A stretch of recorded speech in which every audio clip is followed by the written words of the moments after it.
And as a parent, I will continue to embrace this living son versus trying to keep the memories of a daughter. Ashur Ballard was born a little girl, but always knew he was a boy.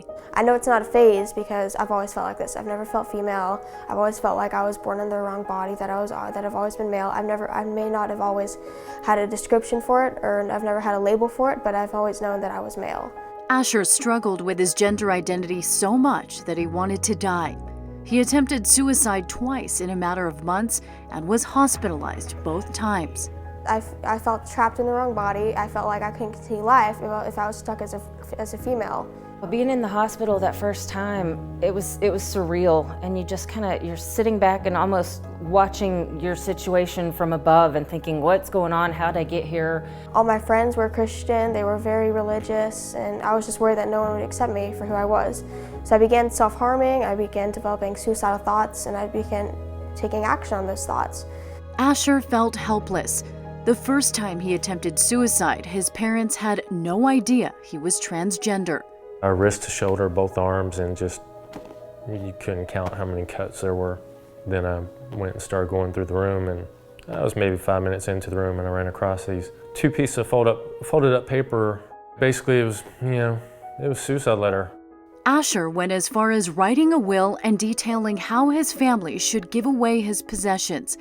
This was a wake-up call that forever changed the family, and their sole priority became helping their child. The letter basically said, in short, you probably want to know why I did this. And it basically got into the details of wanting to needing to live as a boy, not feeling like they were a girl, and if they couldn't be a boy, then they were going to exit the planet. I'm thinking, how does this happen in my house and I don't know it? And that's a scary feeling. After the first suicide attempt, the Ballards accepted their child and provided him with unconditional love and support. But even with his parents' support, he struggled with depression and attempted suicide a second time.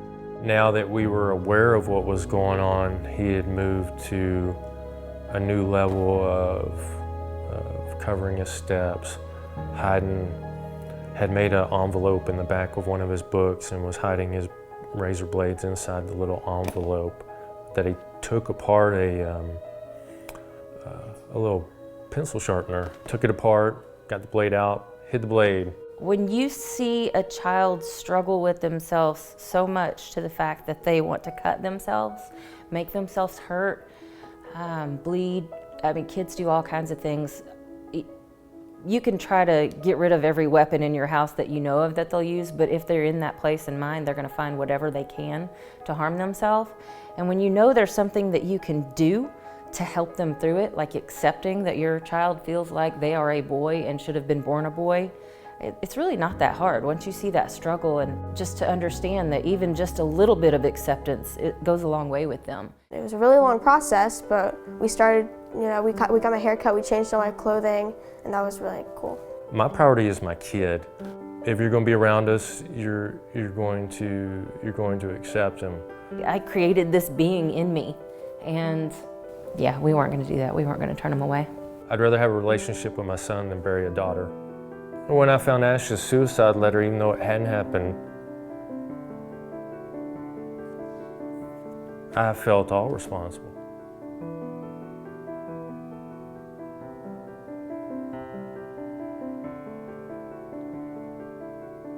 Because it was on my watch. Their beautiful child could have been one of the alarming statistics, a child forever gone. The family urges their fellow Texans to treat all children with compassion and care. 15 months ago, I participated in a 16-mile overnight walk for suicide prevention. I went on this walk because my child is one of the 41% of transgender youth who've made an attempt on life. I believe that if you're a Christ follower and you're a New Testament follower, that you have to show love like Christ did, and Christ loved everybody. And it wasn't pick or choose or buts or ifs, it was love unconditionally.